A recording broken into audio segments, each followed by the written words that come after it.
Si Akira ay isang introvert na palaging tahimik sa eskwelahan. Nagbabasa siya ng isekai manga tuwing recess para malibang ang sarili. Sinusubukan niyang ilihis ang atensyon sa ibang bagay, pero may kakaiba siyang kutob na may masamang mangyayari. Biglang nag-glitch ang kanyang cellphone at may lumabas na itim na tinta sa kisame ng silid-aralan. Ang tinta ay bumuo ng isang magic circle na siyang nag-teleport sa mga estudyante sa isang kakaibang lugar. Natuwa silang ligtas pa rin sila, pero nagtataka sila kung saan sila napadpad. Isang priest ang lumapit at nagsabi na nais silang makausap ng kanilang hari, at siya'y tumabi upang magbigay daan sa hari. Nagtanong ang mga estudyante kung anong nangyayari, ngunit pinatahimik sila ng priest at inutusang makinig sa hari. Nagpasalamat ang hari sa kanila sa pagtugon sa kanyang tawag mula sa ibang mundo. Ipinahayag niyang nasa isang mundo na ngayon sila na tinatawag na Mergan, at kasalukuyan silang nasa pinakamalaking bansa sa human continent na tinatawag na Rides. Ipinaliwanag ng hari na sila ay inaatake ng mga demon at kaya sila'y humiling ng isang hero mula sa ibang mundo na may kapangyarihang talunin ang Demon Lord. Napagtanto ni Akira na nasa isang mundo na siya na tila kuhang-kuha sa mga binabasa niyang kwento. Ipinahayag ng priest na nais nilang tukuyin kung sino ang hero sa mga estudyante gamit ang isang crystal ball. Sinabi niyang isa lamang ang maaaring maging hero sa kanila, kaya isa-isa silang tinawag upang sumailalim sa pagsusuri. Lumapit si Wok at inilagay ang kanyang kamay sa crystal ball. Inutusan siya ng priest na gamitin ang kanyang isipan upang itanong ang kanyang status, at doon ipapakita ng crystal ball ang kanyang class. Sumunod si Wok at lumabas sa crystal ball na isa lamang siyang level 1 animal trainer. Nadismaya siya sa resulta. Ngunit sinabi ng priest na mas mataas pa rin ang stats niya kumpara sa karaniwang tao sa kanilang mundo. Tiniyak nito na maaari pa rin siyang maging isang alamat tulad ng hero kaya't medyo gaman ang kanyang pakiramdam. Sunod na lumapit si Yuki at lumabas sa crystal ball na isa siyang level 1 disenchanter. Sumunod naman si Tomoya at ipinakita ng crystal ball na isa siyang level 1 knight. Sinaliksik ni Shiori ang kanyang class at nalaman niyang isa siyang level 1 healer. Ibinunyag ng priest na pwede palang makita ng lahat ang kanilang status nang hindi hinahawakan ang crystal ball basta sabihin lang ang status command. Sinubukan ito ng buong klase at lumabas ang kanilang class description sa isang screen. Sinabi ni Nanis kay Akira na isa siyang wind mage at tinanong kung anong class ang nakuha ni Akira. Sumagot si Akira na isa siyang assassin at hindi ito ikinagulat ni Nanis dahil ni minsan ay hindi niya namalayang kaklase pala nila si Akira hanggang sa araw na iyon. Nawalan ng focus si Akira sa usapan nang mapansin niyang malayo ang agwat ng kanyang stats kumpara sa taong sinusuri gamit ang crystal ball. Pinilit niyang intindihin kung bakit mas mataas ang kanyang stats gayong sabay-sabay naman silang na-teleport sa mundong ito. Lumapit si Tsukasa sa crystal ball at lumabas na siya ang hero. Hindi na ito ikinagulat ni Nanis dahil athletic at matalino si Tsukasa, pero nagulat si Akira dahil mas mataas pa rin ang kanyang stats kaysa sa itinanghal na hero. Hinikayat siya ni Nanis na siya naman ang sumunod para masuri, pero nagalinlangan si Akira dahil wala pa siyang sapat na kaalaman sa bagong mundo at ayaw niyang ipakita ang kakaiba niyang lakas dahil sa takot sa maaaring mangyari. Napansin niyang may kakayahan siyang itago ang kanyang presensya kaya agad niya itong ginamit. Nang lingunin siya ni Nanis para sabihing turn na nila, hindi niya na ito makita kaya't siya na lang ang sumalang. Ipinahayag ng priest na bibigyan nila ang mga estudyante ng kagamitan na akma sa kanilang class ngayong tapos na ang appraisal. Inakay nila ang mga estudyante papunta sa isang silid at tahimik lang na sumunod si Akira sa likuran.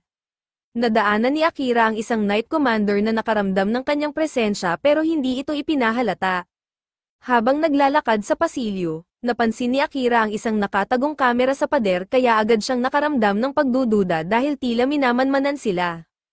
Nakakita siya ng isang liblib na silid at kumuha ng kapa na angkop sa isang assassin. Nagpa siya siyang tumalon palabas ng bintana at mag-ikot sa kastilyo para mangalap ng impormasyon. Madali niyang inakyat ang tuktok ng kastilyo pero bigla siyang nakarinig ng mga boses mula sa study ng hari kaya agad niyang inactivate ang kanyang concealment spell.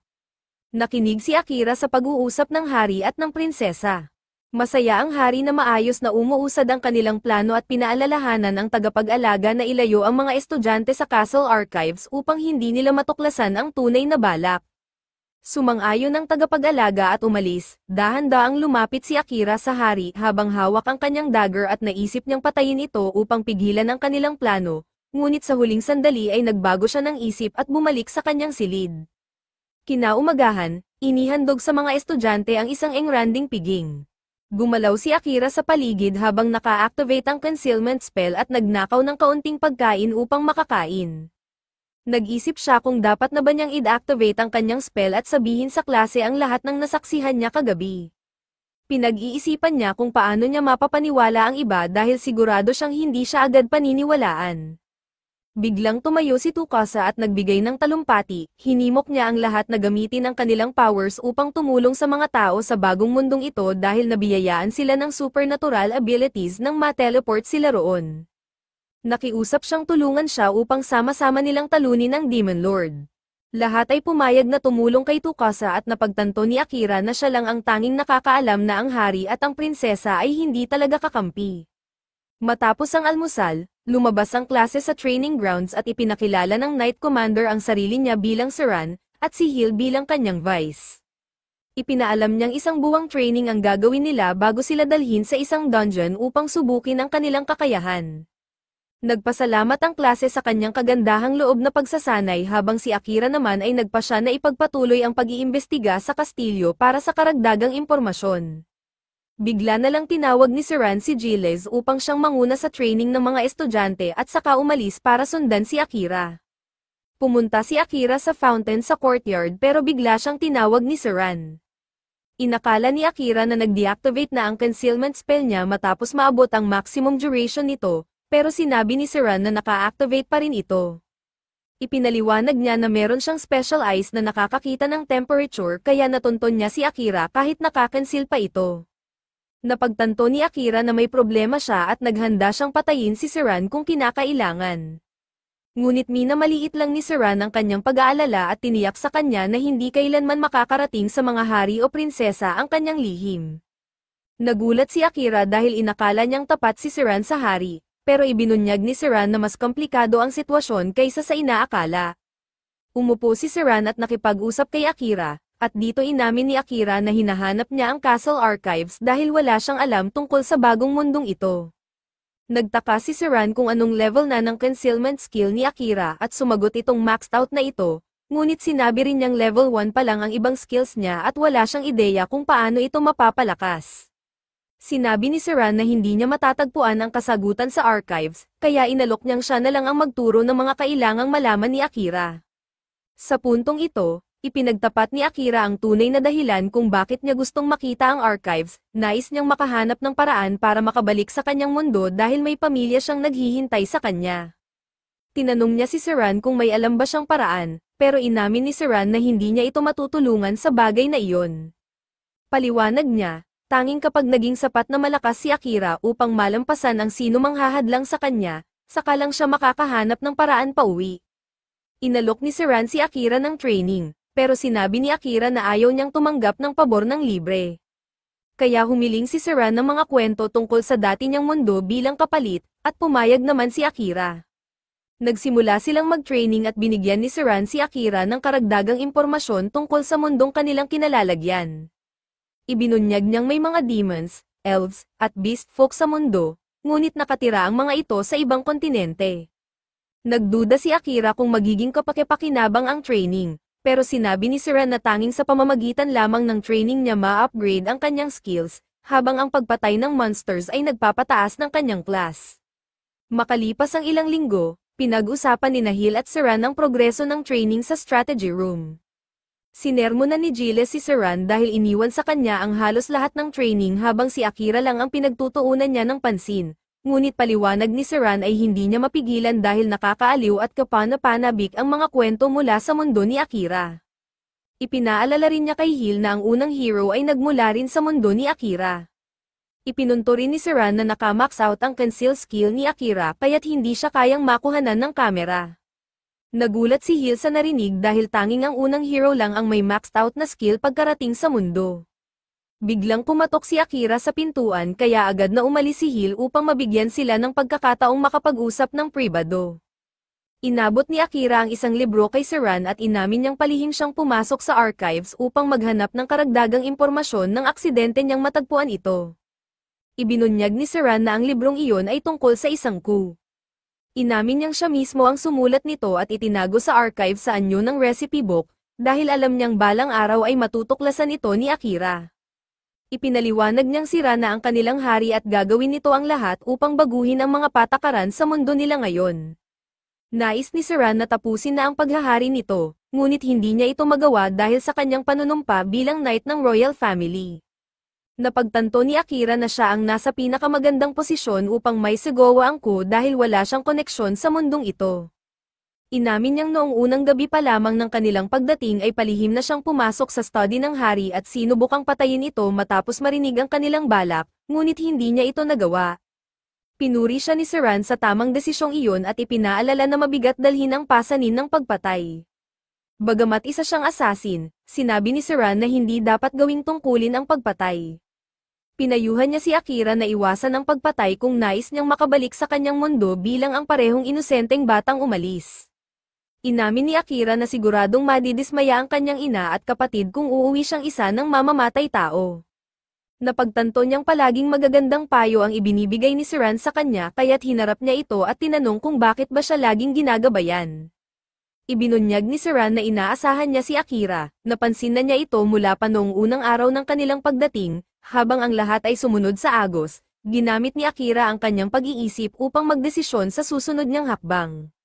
Nang matanto niyang nasa alanganin siyang posisyon, humiling si Siran ng tulong ni Akira upang may sigawa ang mapayapang coup bago ito makabalik sa sarili nitong mundo. Nangako si Akira na pag-iisipan niya ang hiling na iyon at babalikan siya ng sagot. Makalipas ang isang linggo, tinipon ni Siran ang buong klase sa labas ng kastilyo at pinadala sila papunta sa Great Labyrinth ng Kanten. Lumabas ang mga taga-nayon upang ihatid sila sa kanilang paglalakbay. Tahimik na naglalakad si Akira sa likod ng kanyang mga kaklase ngunit napansin niyang may isang kainahinalang babae na masama ang tingin sa kanila mula sa isang eskinita. Nilapitan niya ito at tinanong kung bakit siya ganoon makatingin. Ipinaliwanag ng babae na hindi nararapat ituring na mga bayani ang mga tulad nila dahil napakalaki ng isinakripisyo ng nayon upang matawag sila sa mundong ito. Hindi maintindihan ni Akira ang ibig niyang sabihin. Umalis na ang estranghera pero sinabi nitong hanapin siya ni Akira kapag naintindihan na niya ang kanyang tinutukoy. Bumalik si Akira sa grupo at pumasok na sila sa dungeon. Habang nililibot nila ito, nahirapan sila dahil sa dami ng traps at monsters. Iminungkahi ni Akira na umatras sila at sumang-ayon si Siran. Inactivate ni Siran ang kanyang skill at gamit ang isang atake ay nilipol ang monster. Nagbigay siya ng senadoryas sa lahat upang tumakbo patungo sa floor exit ngunit pagdating nila roon ay sinalubong sila ng isang grupo ng monsters. Naalala ni Akira ang smoke bomb na ibinigay sa kanya ng prinsesa bago sila umalis, isang gamit na makakatulong daw sa oras ng kagipitan. Kinuha niya ito at inihagis sa mga monster, ngunit imbes na makatakas, isang minotaur ang lumabas. Nagulat si Akira dahil hindi dapat lumilitaw ang isang minotaur sa mga upper floors. Nilabanan niya ang pagkabigla at hinarap ang minotaur. Tumalon siya sa likod nito at sinubukang saksakin gamit ang kanyang dagger, pero nabasag lang ito. Bumalik siya sa kanyang mga kaklase, tinangkang tumulong ni Tsukasa ngunit pinigilan siya ni Akira dahil basag na ang kanyang mga braso. Sinabi ni Tsukasa na hindi siya maaaring manood lang dahil siya ang itinakdang hero na dapat nagpoprotekta sa klase. Ipinaliwanag ni Akira na kaya naman ng klase na ipagtanggol ang kanilang sarili dahil ilang linggo na rin silang nagsasanay, kaya dapat niyang ipunin ang lakas upang protektahan ang mga mamamayan ng mundong ito. Napagtanto ni Akira na kaya ganoon na lang ang pag-aalala ni Tsukasa ay dahil sa isang curse. Kaya't agad niyang inutusan si Yuki na i-dispel ito upang makabalik si Tsukasa sa laban at makatulong kay Siran sa pagharap sa Minotaur. Sinabi ni Akira kay Siran na gagamitin na niya ang kanyang lihim na teknik para sa ikaliligtas ng lahat. Nagpa siya si Siran na magbigay ng pagkakataon, kaya't inutusan niya si Akira na hintayin ang kanyang senadoryas. Gumamit si Siran ng isang lightning flash upang maparalisa ang Minotaur, at agad namang inactivate ni Akira ang kanyang shadow magic mula sa likuran nito. Lumikha siya ng isang shadow black hole at pinalabas ang mga tentacles patungo sa Minotaur. Pinilit ni Siran na pigilan ang galaw ng Minotaur hanggang sa maabot ito ng mga tentacles ni Akira, ngunit nakawala ito mula sa magic barrier. Pumalo ang Minotaur gamit ang kanyang malaking palakol, ngunit hinarang ito ni Akira gamit ang kanyang mga tentacles. Tumagos ang mas marami pang tentacles sa katawan ng Minotaur at ginamit ito ni Akira bilang panghila papasok sa kanyang shadow hole. Hinayla niya ito hanggang lumubog ang katawan ng Minotaur at tanging leeg na lang ang nasa ibabaw, saka isinara ang butas para maputol ang ulo nito. Unti-unting nawalan ng kontrol si Akira sa kanyang shadow tentacles kaya't umatras sa takot ang kanyang mga kaklase. Nilapitan siya ni Siran at pinayuhang kumalma at panatilihin ang maayos na pag-iisip. Huminto sa pagpapanik si Akira at muling nakuha ang kontrol sa kanyang mga tentacles. Ibinalik niya ang mga ito sa loob ng shadow hole at tuluyang isinara ito. Napansin ni Siran na ang paggamit ng shadow magic ay nagdudulot ng matinding stress sa isipan. Hindi ito ikinabahala ni Akira, dahil ang mahalaga sa kanya ay nakaligtas sila sa isang napakadelikadong sitwasyon. Pagbalik nila sa kastilyo, inimbitahan ni Siran si Akira sa may fountain para makausap. Nagpasalamat siya sa pagligtas ni Akira sa kanilang lahat, ngunit itinuro ni Akira na kung hindi rin siya tinulungan ni Siran na mapigilan ang pagiging violent ng kanyang magic, baka namatay silang lahat. Naging maingat si Siran sa shadow magic extra skill ni Akira dahil ngayon lamang siya nakarinig ng ganoong klase ng kapangyarihan. Binalaan niya si Akira na mag-ingat sa paggamit nito dahil bukod sa mahirap kontrolin, ubos lakas din ito. Pinayuhan niya itong gamitin lamang kapag talagang kinakailangan. Nagpasalamat si Akira sa kanyang payo, binago ni Siran ang usapan at ibinalita kay Akira na may dala siyang regalo. Inabot niya rito ang isang katana at ipinaalam na ito mismo ay pinanday ng unang hero. Nagtaka si Akira kung bakit sa kanya ito ibinibigay imbes na kay Tsukasa. Ipinaliwanag ni Siran na mayroon ng sariling holy sword ang hero kaya hindi na niya ito kailangan, at bukod pa roon, mapapansin ng hari kung ang hero ang may dala ng espada. Hindi maintindihan ni Akira kung bakit magiging problema iyon, kaya inamin ni Siran na ninakaw niya ang espada mula sa armory. Nagpa siya si Akira na huwag nang magtanong pa at tinanggap na lang ang espada. Naging curious siya sa pangalan ng katana kaya itinuro ni Siran na tingnan niya ang hawakan nito. Hinugot ni Akira ang espada at nadiskubring ang pangalan nito ay God of Night Sword. Napansin din niyang may iba pang mga ukit sa espada, isang mensahe mula sa unang hero na umaasang pagsisilbihan siya ng espada ng mahusay. Labis na naantig si Akira sa sinseridad ng unang hero na pinanghinayangan niyang hindi niya ito nakilala bago ito pumanaw. Pati si Siran ay ganoon din ang nararamdaman, dahil napunta na rin ang usapan sa hero, nabanggit ni Siran na patuloy pa rin ang pagdurusa ng kasalukuyang hero dahil sa malupit na sumpang ibinato sa kanya. Hinala niya na ang prinsesa ang may gawa nito, kaya nagbigay siya ng ilang palatandaan kay Akira. Agad na tumakbo si Akira papunta sa silid ng prinsesa at nadatnan niya itong ginagamit ang mahika upang manipulahin si Tsukasa. Agad niyang sinira ang magic crystal upang palayain si Tsukasa mula sa kanyang kontrol. Pinagalitan siya ng prinsesa dahil sa kakulangan niya ng galang at sa pagpasok sa kanyang silid ng walang pahintulot. Sagot naman ni Akira, hindi niya kailangan ng galang sa pakikitungo sa isang mangkukulam. Nagtaka siya kung paano siya nagtataglay ng ganoong kasamaan sa kabila ng inosente niyang itsura. Ipinahayag ng prinsesa na sinusunod lamang niya ang mga utos ng hari. Iginiit ni Akira na hindi niya kailangang sundin ang mga utos na labag sa moralidad, ngunit sagot ng prinsesa, kailangan niyang gawin ang lahat upang mapasaya ang hari. Doon napagtanto ni Akira na isa siyang alipin na na-brainwash. Umalis siya sa silid at nagtungo ang prinsesa sa kanyang cabinet upang suriin ang iba pang magic crystals na nakalaan para sa mga hero. Bumalik si Akira kay Siran at kinumpirma na tama nga ang kanyang hinala. Napagtanto ni Siran na hindi pa rin sumusuko ang hari sa kanyang masamang balak. Nahinuha niyang ipinakita ni Akira ang kanyang sarili sa prinsesa upang sirain ang crystal. Binalaan niya itong umiwas muna sa loob ng kastilyo dahil siguradong ipapahanap siya ng prinsesa, lalo pat wala siyang opisyal na pagkakakilanlan tulad ng ibang mga hero.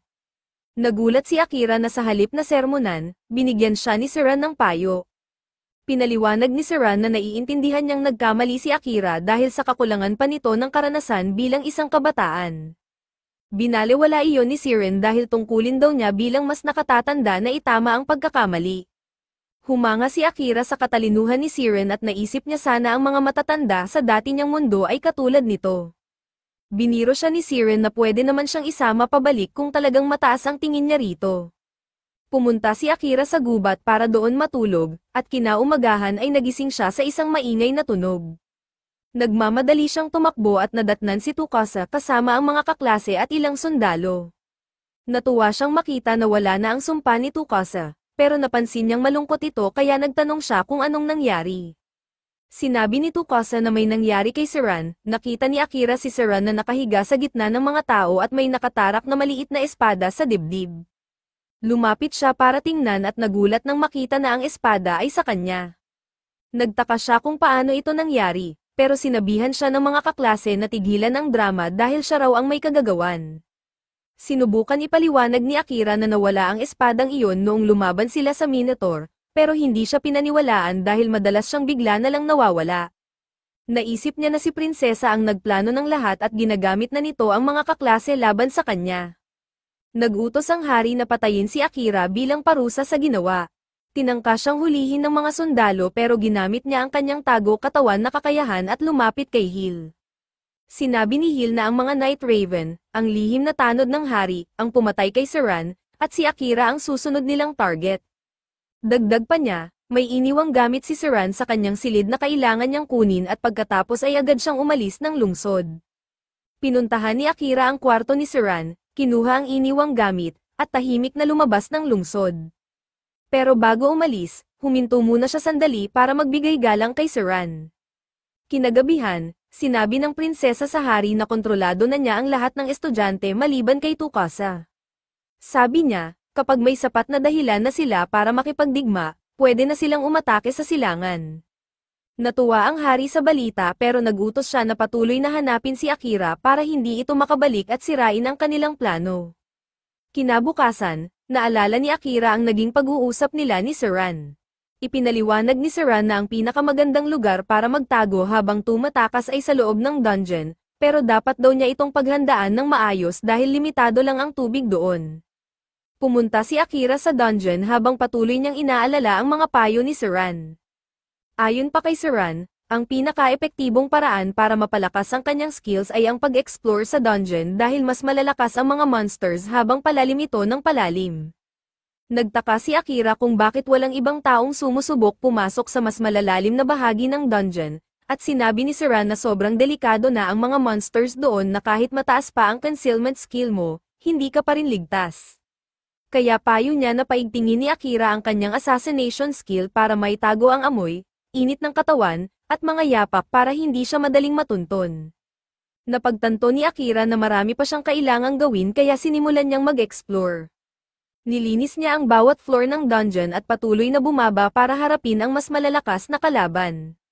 Paulit-ulit sa isip niya ang mga sinabi ni Siran. Noon, sinabi nito na sulit ang lahat ng training dahil makakakuha siya ng bagong skill kapag umabot siya sa level 100. Na-excite si Akira sa ideya ng bagong kakayahan kaya inutusan siya ni Siran na galugarin ang labyrinth ng Kentanen at talunin ang bawat boss na makikita niya. Pagkatapos ng bawat 10 floor, tuloy-tuloy si Akira hanggang makarating siya sa ika-50 na palapag. Ayon kay Siran, kapag nakarating siya sa huling palapag at pumasok na sa boss room, hindi na siya makakalabas hanggat hindi niya natatalo ang boss, o siya ang mapapatay nito.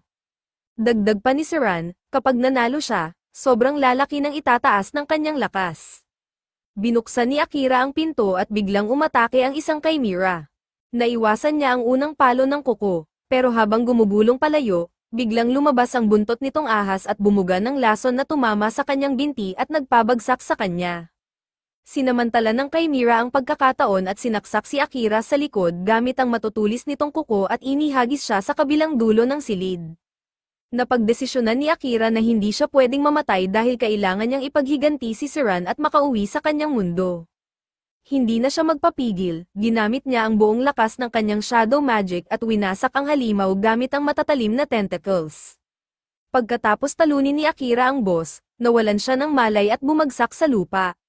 Na-detect ng kanyang shadow magic na malubha ang mga sugat niya, kaya automatikong nag-activate ang recovery mode gamit ang nakaimbak niyang emergency mana. Kinabukasan, nagtipon ang mga estudyante sa dining hall. Nagmungkahi si Tsukasa na sugpuin na nila ang Demon Lord, pero tumanggi ang karamihan sa kanya. Napansin niyang kontrolado na ng sumpa ng prinsesa ang mga kaklase niya, gaya ng babala ni Commander Gilas. Nagdesisyon siyang gawin ang misyon mag-isa, pero nag-alok ng tulong si Kiosk, pati na rin ng ilan pang estudyante, kaya't umalis sila ng kastilyo.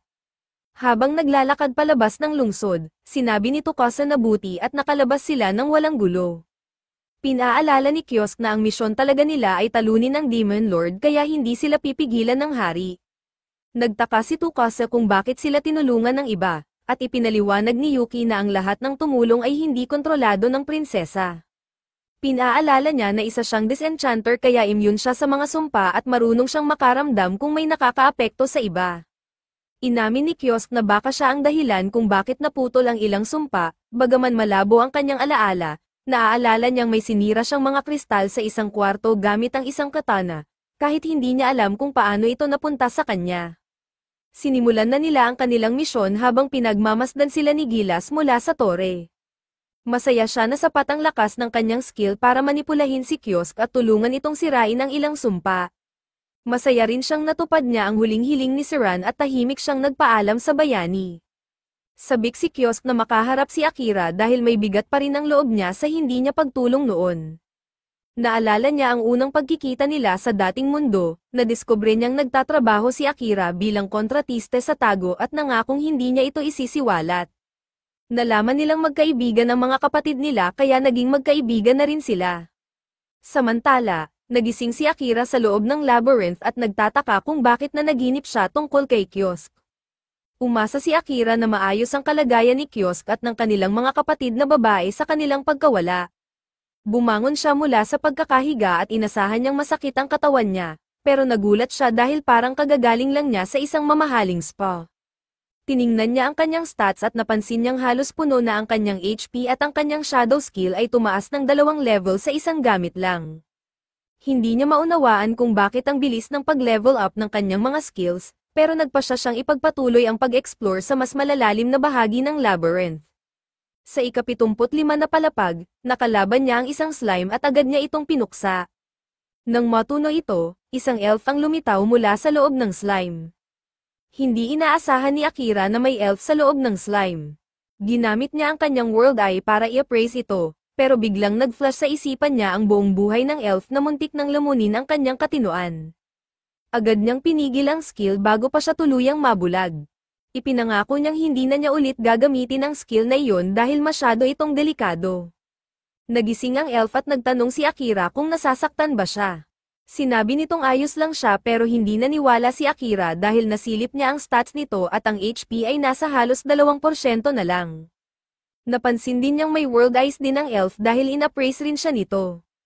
Tinanong ng elf kung nasaan sila at ipinaliwanag ni Akira na nasa ika-75 na palapag sila ng labyrinth. Sinaway niya ito sa pag-appraise sa kanya ng walang palem, pero nawalan ng malay si Amelia bago pa siya makapagtapos ng salita. Dinala niya ito sa isang tahimik na bahagi ng dungeon at binalot ng kumot upang makapagpahinga. Pagkalipas ng kaunting oras, nagising ito at binigyan niya ng tubig para bumaba ang lagnat.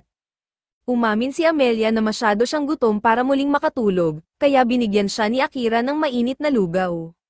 Sabik itong kumain at natuwa si Akira na may gana na itong kumain, kaya sigurado siyang makakabawi ito ng lakas. Nagtaka si Amelia kung paano siya naging sanay sa pag-aalaga ng may sakit, at sinabi ni Akira na natutunan niya ito sa pag-aalaga sa kanyang inang may sakit. Napansin ni Amelia ang numero sa pader at tinanong kung bakit level 69 ang naroon, gayong sinabi ni Akira na nasa level 75 sila. Ipinaliwanag ni Akira na bumalik siya paitaas dahil ito ang pinakamalapit na palapag na may mapagkukunan ng tubig para maalagan siya.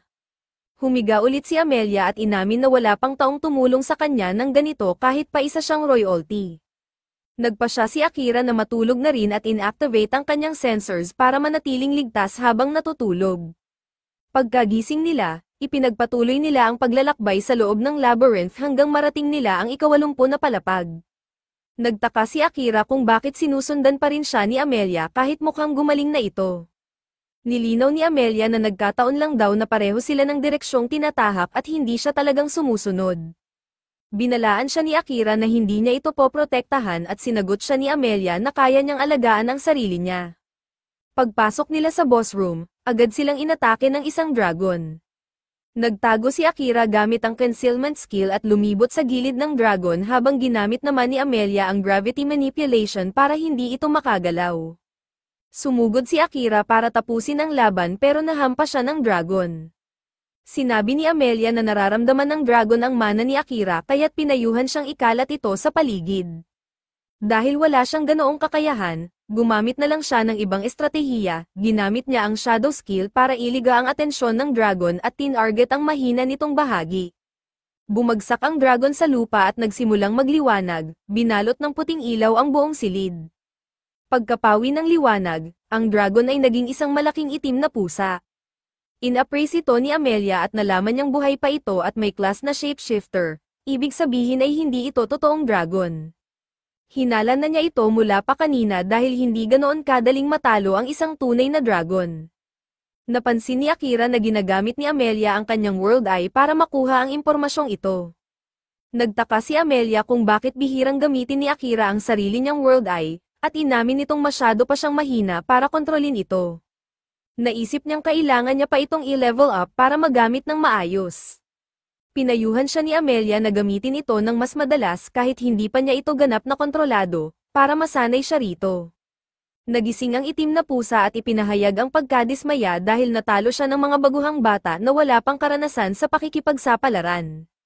Nagulat si Akira na kaya pala nitong magsalita, ibinunyag ng pusa na isa siyang intelligent animal na nilikha ng Demon Lord, hindi isang karaniwang halimaw na sumusunod lang sa likas na ugali. Pinagalitan ni Akira ang itim na pusa dahil masyado itong mayabang kahit nasa alang-a ng kalagayan na ito. Hindi ito ininda ng pusa at humiling lang ng ilang minuto para ihatid ang mensahe ng Demon Lord. Nagsalita ang Demon Lord sa pamamagitan ng pusa at iniutos kay Akira na pumunta sa volcano, ang lupain ng mga demon. Sabi pa niya, hinihintay siya roon sa kanyang kastilyo. Nagulat si Akira na kilala pala siya ng Demon Lord, at nagtaka kung paano nito nalaman na nasa loob sila ng labyrinth. Inamin ng pusa na wala siyang ideya dahil hindi kayang abutin ng utak niyang parang gisantes ang kaisipan ng Demon Lord. Nahiga ito sa sahig na parang magaan na ang pakiramdam matapos gawin ang kanyang tungkulin, at tinanggap na niya ang kamatayan mula kay Akira. Pero tumanggi si Akira na patayin siya, ipinaalala ng pusa na lahat ng demon ay kalaban ng tao, kaya hindi naman kailangan ng awa. Sagot ni Akira, hindi siya naniniwala roon, hindi lang naman mga demon ang pwedeng maging masama. Pinuna ni Amelia na hindi sila makakaalis sa silid hanggat hindi namamatay ang boss o ang challenger. Pinilit ng pusa si Akira na tapusin siya, pero tumanggi si Akira dahil mahilig siya sa pusa, lalo na sa itim na pusa dahil maganda ang balahibo nito at marunong pang magsalita, hindi tulad ng ibang halimaw. Akala ng pusa ay niloloko lang siya ni Akira at pinigilan niya itong magsalita pa, pero nanindigan si Akira sa kanyang sinasabi. Sigurado siyang may ibang paraan para makalabas, biglang may naisip si Amelia, kung gagawin ni Akira na familiar ang itim na pusa, hindi na ito ituturing na boss ng labyrinth.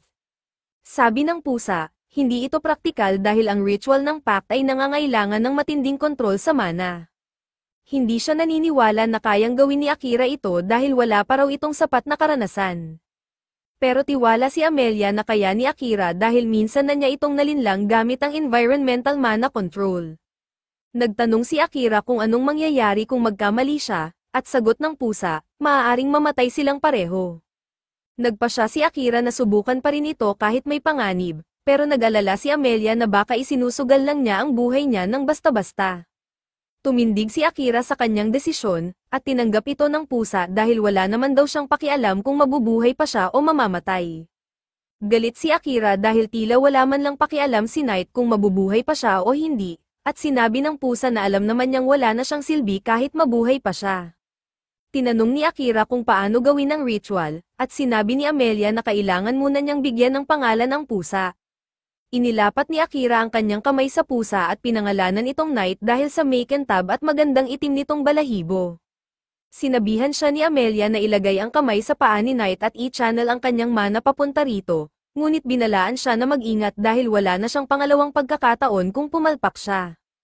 Tiniyak ni Akira na hindi siya mamamatay, sinunod niya ang tagubilin at inilagay ang kamay niya kay Knight. Biglang nailipat ang diwa ni Akira sa loob ng isipan ni Knight at napunta siya sa isang bayan na nilalamon ng apoy. Nakita niya si Knight na nagwawala sa gitna ng nasusunog na bayan at tinawag ito para patigilin sa ginagawa. Humarap sa kanya si Knight at biglang nagpalipad ng fireball. Nablock ni Akira ang karamihan ng damage pero nasugatan pa rin ang kanyang balikat. Bumagsak siya sa bubong sa tapat ni Knight at agad na tumayo. Sinigawan siya ni Knight na dapat na siyang patayin dahil iyon lang daw ang paraan para makalabas siya sa kanyang isipan. Pinakawalan ni Knight ang isang energy beam gamit ang kanyang paa na Iris sa gusaling kinatatayuan ni Akira. Tumalon si Akira para makaiwas ngunit inatake siya muli ni Knight sa ere gamit ang bukas na palad nito. Lumabas din sa totoong katawan ni Akira ang pinsala, nagkaroon siya ng marka sa tainga. Naghagi si Akira ng ilang kutsilyo kay Knight at dito naniwala si Knight na handa na siyang lumaban. Sumugod si Akira at si Knight ay nagpakawala ng matutulis na kuko para depensahan ang sarili, pero hinayaan ni Akira na tamaan siya.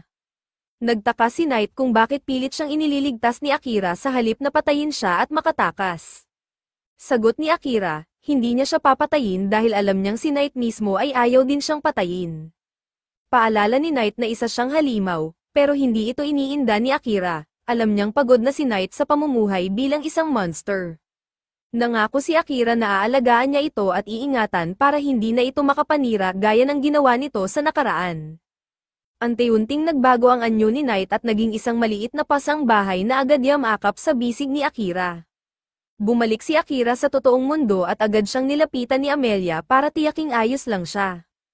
Umupo si Akira at hinawakan si Knight, ang marka sa ulo ni Knight ay nagbago at naging kapareho ng pack symbol sa kamay ni Akira.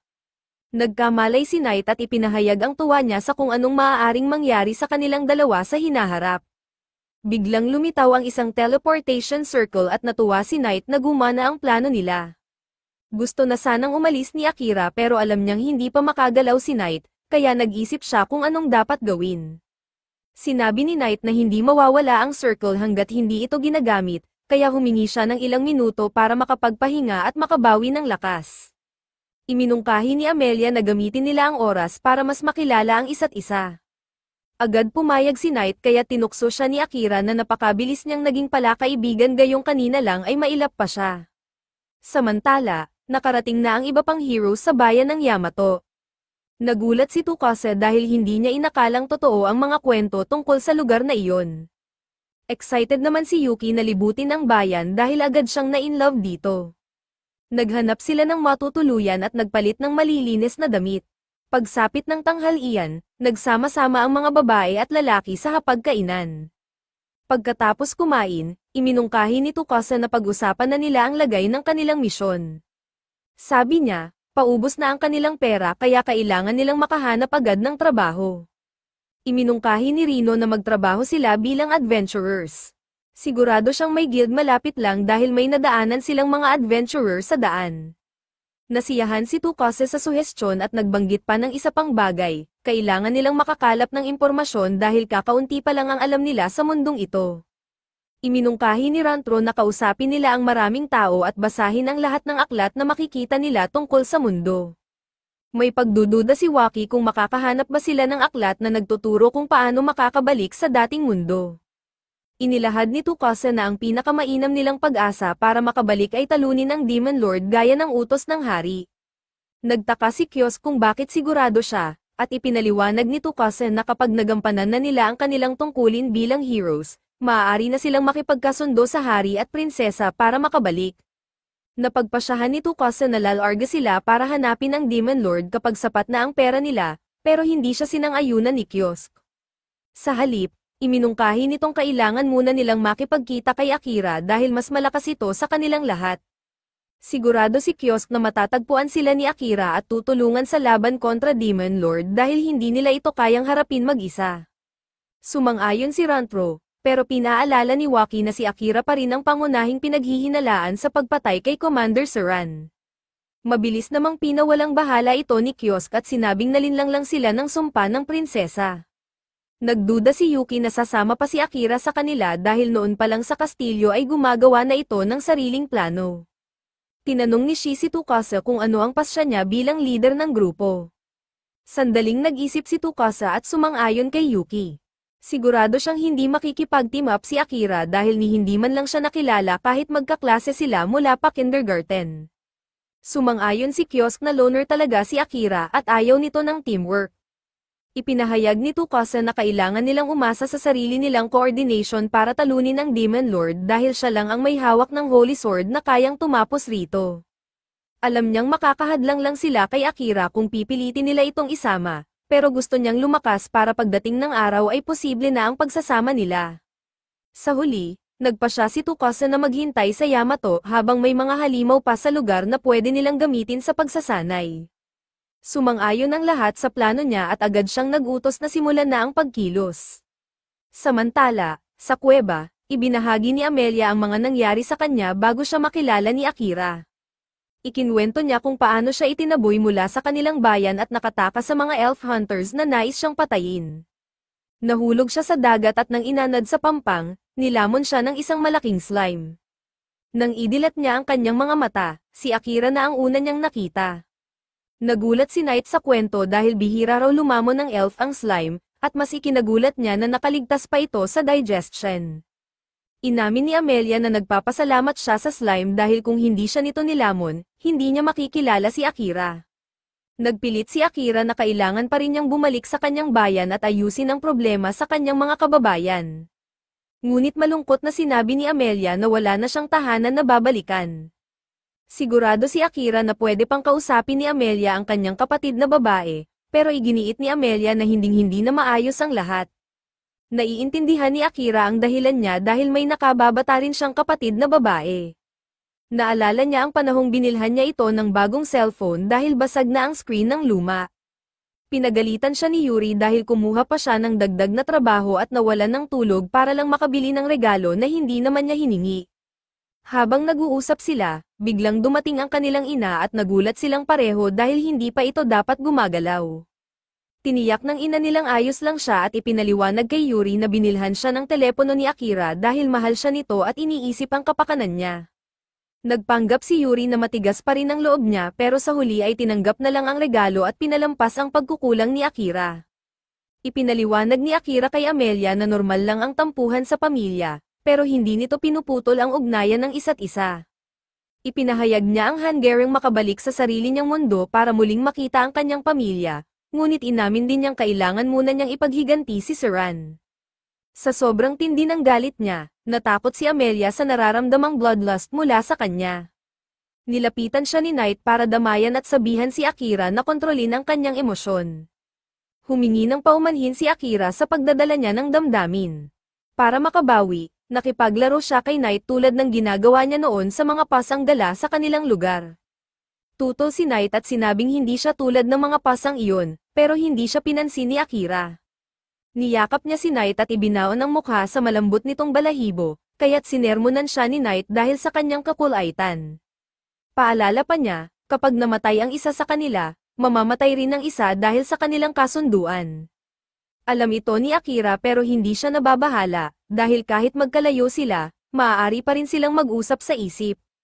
Nakaramdam ng selos si Amelia dahil mas malapit si Akira kay Knight kaysa sa kanya. Pagkatapos magpahinga, lumapit sila sa teleportation circle. Tinanong ni Akira kung saan sila dadalhin nito, at inamin ni Knight na hindi niya alam. Paliwanag pa niya, kakaunting demon lang ang marunong gumawa at magpatakbo ng mga magic circle. Naisip ni Akira na kapag natalo na niya ang Demon Lord, papagawan niya ng sarili niyang teleportation circle. Ibinunyag ni Amelia na ayon sa narinig niya, ang mga asol na teleportation circle ay dinadala ang gumamit sa lugar na gusto nila, pero kapag sabay-sabay ang gagamit, isa lang ang sinusunod nitong layunin. Hindi nagustuhan ni Akira ang kondisyon ng teleportation circle dahil hindi sila sigurado kung saan sila dadalhin kung sabay-sabay silang gagamit nito. Ngunit sinabi ni Amelia na ayos lang sa kanya kahit saan siya mapunta, basta makasama lang niya si Akira. Dahil sa sagot niyang iyon, napaniwala si Akira kaya sabay-sabay silang pumasok sa circle. Saglit niyang naisip na gamitin ito para makauwi sa kanyang mundo, pero agad niya iyong binaliwala dahil ayaw niyang bumalik sa kasalukuyang kalagayan niya. Na-teleport sila sa unang kontinente, ang lupain ng mga elf. Masaya si Akira sa layo ng narating nila, pero bigla namang kinabahan si Amelia at nakaranas ng panic attack dahil ayaw pa niyang bumalik doon. Biglang may tumama ng palaso mula sa gubat na tinarget si Amelia, pero mabilis si Akira at naitulak siya palayo. Muling bumaril ang hunter ng isa pang palaso, pero sinalubong ito ni Akira ng kanyang throwing knife. Agad niyang nilapitan ang kalaban at tinutukan ito, binalaan na huwag nang magpaputok ulit kung ayaw niyang mapugutan ng ulo. Dumating sina Amelia at Knight upang salubungin siya, at nakilala ni Amelia ang hunter, si Liam. Ipinahayag ni Liam na hindi na ito ang bayan ni Amelia dahil hindi na siya kinikilalang prinsesa. Binalaan niya si Amelia na huwag nang magpakita at manatiling nagtatago, pero hindi na nakatiis si Akira at pinatumban niya ito dahil sawang-sawa na siya sa kayabangan nito. Nagpasalamat si Amelia, pero sinabi ni Akira na wala siyang dapat ipagpasalamat dahil napapalibutan na sila. Tumingin siya sa paligid at nakita ang 12-dosenang hunters na nakatarget ng palaso sa kanila, lumabas mula sa kagubatan si Kiko at ipinahayag na kailangan pagbayaran ni Amelia ang kanyang mga kasalanan, at hindi na niya hahayaang makatakas siya ng buhay, gaya ng nangyari noon, napagtanto ni Akira na nagkamali siya tungkol sa pamilya, mas malalim at mas mabigat pala ang alitan sa pagitan ng magkapatid kaysa sa inaakala niya. Sa nakaraan, ipinakita ang panahon kung saan pinanood ni Amelia ang kanyang kapatid na babae habang nakikipaglaban. Isa itong sparring match laban sa sariling mga gwardya nito, at hindi napigilan ni Amelia na humanga sa kahusayan ng kanyang kapatid. Inisip ni Amelia na mas kamangha-mangha si Kirika kaysa sa kanya dahil araw-araw ay pinagbubuti nito ang sarili. Ipinaalala ng gwardya ni Amelia na kahit kahanga-hanga si Kirika, si Amelia pa rin ang magiging pinuno ng lahing elf balang araw. Kalaunan, ibinunyag ni Liam na ayaw na niyang ipakasal kay Amelia. Dahil isa itong arranged marriage, sinabi ni Amelia na dapat niyang sabihin iyon sa hari. Dumating si Kirika at lalo lamang pinasama ang sitwasyon nang sabihin niyang si Amelia ay tinatawag na Child of Blight. Di nagtagal, pinaratangan si Amelia ng isang hindi mapapatawad na kasalanan at walang sino man ang nakinig sa kanyang pagsusumamo ng kawalang kasalanan. Ang mahalaga lamang sa mga gwardya ay masigurong hindi mauupo sa trono ang Child of Blight, dahil ito raw ay karapat-dapat lamang kay Kirika. Sa kasalukuyan, sinabi ni Amelia sa kanyang kapatid na aalis na siya, ngunit tumanggi si Kirika na basta na lang siyang paalisin. Agad namang ipinagtanggol ni Akira si Amelia at sinabihan si Kirika na bawasan ang kanyang galit, ngunit hindi maintindihan ni Kirika kung bakit kakampihan niya ang isang kriminal. Ipinakilala ni Akira ang sarili bilang isang friendly neighborhood assassin, at ipinaliwanag na si Amelia ay isang taong nakilala niya kamakailan. Idinagdag ni Kirika sa listahan ng mga kasalanan ni Amelia ang pananakit kay Liam. Ngunit ayaw na ni Akira makinig sa mga paratang ni Kirika at tinanong niya ito kung bakit patuloy nitong iniinsulto si Amelia. Ipinahayag ni Kirika na binigyan siya ni Amelia ng lason na nagkunwaring healing potion, at dahil bawal saktan ng isang miyembro ng Maharlika, kahit pa kapwa royal, kailangan daw maparusahan si Amelia. Nandidiri ang mga gwardya nang marinig ang ginawa umano ni Amelia, ngunit iginiit ni Amelia na totoo iyong healing potion. Wala pa ring naniwala sa kanya, at nagpasalamat pa si Kirika kay Akira dahil sa umano'y pag-turn-in niya ng isang pag-anti. Biglang may ginawa si Kirika gamit ang kanyang mga mata, at agad na binalaan ni Amelia si Akira na huwag tumingin dito. Ngunit huli na dahil buong yabang na ipinahayag ni Kirika na ginamit na niya ang kanyang mesmerize skill. Ayon sa kanya, pag-aari na ngayon ng kanyang kapangyarihan ng puso ni Akira kaya wala nang kakampi kay Amelia. Sa unang pagkakataon, ipinakita ni Amelia ang kanyang tapang nang galit niyang sinabihan ang kanyang kapatid. Ipinagutos niyang tanggalin ni Kirika ang mesmerize spell at agad humingi ng tawad kay Akira. Sinabi ni Amelia na mali ang kontrolin ng damdamin ng isang tao, at lumalampas na si Kirika sa hangganan sa pamamagitan ng pag-aalis ng kalayaan ni Akira. Nagulat si Kirika na ngayon lang siya sinigawan ng kapatid, kaya sinabi niyang hindi pa siya kailanman sinagot ni Amelia ng ganoon. Ngunit biglang natigilan silang dalawa nang sabihin ni Akira na kalma lang dahil walang kwenta ang spell dahil hindi naman ito tumalab sa kanya. Hindi pa kailanman nabigo si Kirika sa paggamit ng kapangyarihang iyon, kaya ipinaliwanag ni Neida na hindi gumagana ang skill kapag mas mataas ang level ng kalaban. Tumanggi si Kirika na maniwalang mas malakas sa kanya ang isang walang pangalan na tao, ngunit hindi na iyon pinansin ni Akira at gusto lamang niyang aminin ni Kirika na siya mismo ang nagplano upang masiraan ang sariling kapatid. Lumaki na ang tiwala ni Akira kay Amelia at hindi siya naniniwalang kaya nitong saktan ng inosenteng tao. Tumanggi si Kirika na umamin at sa halip ay inutusan niyang patayin ng lahat ng kanyang mga gwardya si Akira. Agad namang naghanda si Akira na lipulin silang lahat gamit ang kanyang shadow powers, ngunit naligtas ang kanilang mga buhay nang biglang dumating ang hari. Galit na tinanong ng hari kung ano ang nangyayari at pinatigil niya ang isang gwardyang nagpilit magsabi na nagkasala si Amelia. Nais mismo ng hari marinig ang paliwanag ni Kirika, ngunit nagulat ito dahil dapat ay nasa inspection pa ang hari at hindi pa inaasahang babalik. Mariing inutusan siya ng hari na sumagot, at agad namang ipinagtanggol siya ng mga gwardya sa pagsasabing wala siyang ginawang masama at si Amelia ang dapat sisihin. Ngunit alam ng hari na ginamit ni Kirika ang mesmerize sa lahat ng sundalo, kaya mahigpit niyang iniutos na agad itong tanggalin at sinabi na siya mismo ang magpapataw ng parusa sa kanya kalaunan. Humingi ng tawad ang hari kay Akira dahil sinubukan siyang atakihin ng kanyang anak gamit ang napakaraming sundalo, ngunit sinabi rin niyang kailangang umalis agad si Akira. Sinubukan ni Amelia ipaliwanag na iniligtas siya ni Akira at tinulungan siyang makaalis sa dungeon, ngunit hindi iyon pinakinggan ng hari. Para sa kanya, bawal pa ring tumapak ang ibang lahi sa lupain ng mga elf anuman ang dahilan. Dahil dito, nagpasya si Amelia na kung ganoon, sasama na lang siya kay Akira. Labis itong ikinagalit ng hari sapagkat tagapagmana niya si Amelia, at tungkulin itong mamuno sa kaharian kahit ayaw niya. Ngunit biglang sumingit si Akira at ipinaalala na si Amelia ay may sariling pag-iisip, kaya may karapatan siyang pumili ng sarili niyang landas. Tinawag siyang dayuhan ng hari at sinabing huwag siyang makisangkot, ngunit kinilala ni Akira na totoo iyon at dahil dayuhan siya, mas madali para sa kanya ang kumilos dahil hindi siya kailangang sumunod sa utos ng hari. Binalaan pa niya ito na gagawin niya ang lahat para ipagtanggol ang desisyon ni Amelia. Malinaw na pagbabantay iyon, at napansin ng hari ang ginawa ni Akira kay Liam, kaya alam niyang seryoso ito. Dahil dito, sa labis na pagkagulat ng lahat, hinamon ng hari si Akira sa isang duel.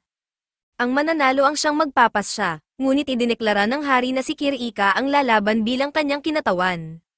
Hindi umatras si Akira kahit isang sandali, kaya nagtungo silang lahat sa lugar ng labanan sa ilalim ng banal na puno. Habang naglalakad, naisip ni Akira kung ano ang ibig sabihin ng Child of Blight. Ayon sa alamat, kapag ipinanganak ang kambal na royal, may isa sa kanila na hindi kahawig ng mga magulang, at ang batang iyon ay tinatawag na Child of Blight na magdadala ng kapahamakan sa lupain ng mga elf. Inakala ni Knight na matagal ng kwento lamang iyon, ngunit nang ipanganak si Amelia na may ibang kulay ng buhok at mata kaysa sa kanyang mga magulang, naniwala ang mga tao na totoo ang alamat. Namula si Amelia nang sabihin ni Akira na sa totoo lang, maganda ang mga katangiang iyon. Bago magsimula ang laban, binalaan ni Emily si Akira na si Kirika ang pinakadakilang elven swordsman na nabubuhay, at nagulat si Akira nang marinig kung gaano kalaki ang paghanga ni Amelia sa kanyang masamang kapatid. Ipinaliwanag ni Amelia na dati ay napakalapit nila ni Kirika. Nakita mismo ni Amelia kung gaano kasipag ang kanyang kapatid sa pagpapabuti ng sarili, at sa kabila ng lahat, mahal pa rin niya ito. Inutusan ng hari si Kirika na patunayan ang pagiging isang tunay na maharlika sa laban na ito, at nangako siyang siya ang magwawagi. Habang naghahanda ang dalawa sa labanan, nagtanong si Kirika kung talagang naniniwala si Akira na kaya niyang manalo nang hindi man lang hinuhugot ang kanyang espada. Kalmadong sinagot ni Akira na ginagawa niya iyon para sa kabutihan ni Kirika dahil ayaw niyang aksidenteng mapatay ito kung sakaling magkamali siya ng tira. Sinamantala rin ni Akira ang sandaling iyon upang pasalamatan si Amelia sa paglalakas loob na ipagtanggol siya kanina habang pinapagalitan sila ng hari. Labis siyang nagpapasalamat, kaya sinabi niya kay Amelia na magiging malaya itong gawin ang anumang nais niya kapag siya ang nanalo. Nagsimula ang labanan at agad napansin ni Akira kung bakit itinuturing na pinakamahusay si Kirika sa lahat ng elf. Pinagmamasdan ni Knight ang laban at napansin niyang bagaman bihasa si Kirika, may kalamangan pa rin si Akira. Madali niyang napipigilan ang mga atake nito at binigyan niya si Kirika ng babala na sumuko na bago pa siya masaktan. Tumangging umatras si Kirika at ginamit ang isang nakakatakot na atake. Nabigla man si Akira, nagawa pa rin niyang umiwas, at nagulat si Knight nang mapansin niyang gumamit si Kirika ng wind element buff. Ipinaliwanag ni Amelia na iyon lamang ang uri ng magic na kayang gamitin ng kanyang kapatid, ngunit ibinuhos nito ang lahat upang ganap na mapangasiwaan iyon. Ipinakita ni Kirika ang husay sa paggamit ng hangin, ngunit patuloy lang na umiwas si Akira at tinanong siya kung bakit siya umiiyak. Sagot ni Kirika na nakangiti naman siya, ngunit alam ni Akira na peke iyon. Lalong nagalit si Kirika kaya naging mas mabangis ang mga atake nito, ngunit madali pa ring nakalapit si Akira sa likuran niya. Ipinaliwanag ni Akira na mahal pa rin siya ni Amelia kahit sa lahat ng nangyari, kaya nakiusap siyang magkasundo na silang magkapatid. Tumanggi si Kirika at inihayag na hindi niya kayang makipag-ayos sa kapatid na umagaw ng lahat ng bagay sa kanya. Sa susunod na pag-atake, nagawa niyang itulak si Akira paatras, ngunit kitang-kita ng lahat na nawawala na siya sa katinoan at nagsisimula ng madama ng mga tao sa paligid ang panganib mula sa kanya. Inutusan ni Akira si Knight na protektahan si Amelia, habang unti-unting nilalamon ng matinding galit si Kirika. Wala na raw siyang natira at kasalanan daw ng kanyang kapatid na pinagpala na inagaw ang lahat mula sa kanya. Ipinakita sa nakaraan kung gaano kalapit ang magkapatid noon.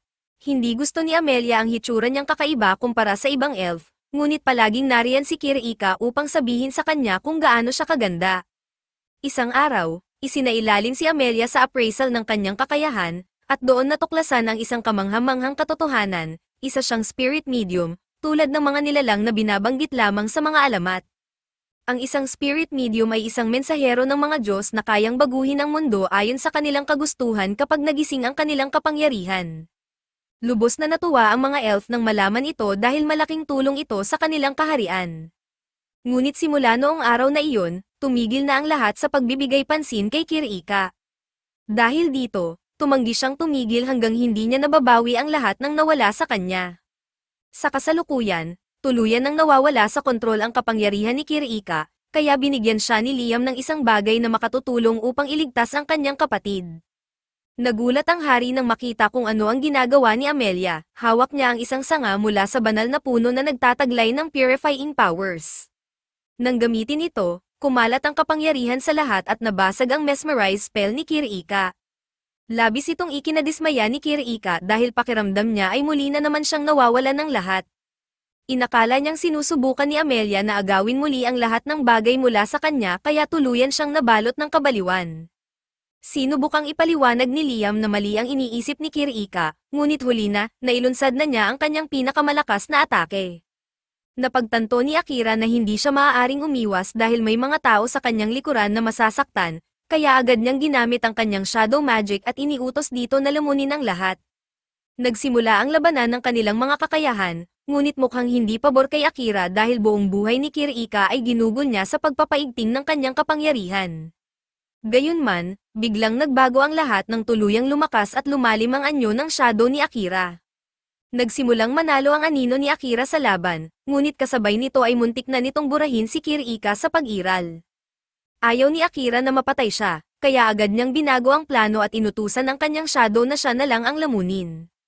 Sinunod siya ng anino, at nabalot si Akira sa madilim nitong liwanag. Marami nang nasaksihan si Knight sa buong buhay niya, ngunit hindi niya maipaliwanag kung ano ang ginawa ng anino ni Akira. Akala niya noong una ay isa lang itong uri ng shadow element buff, ngunit agad niyang napagtanto na ibang-iba itong kapangyarihan.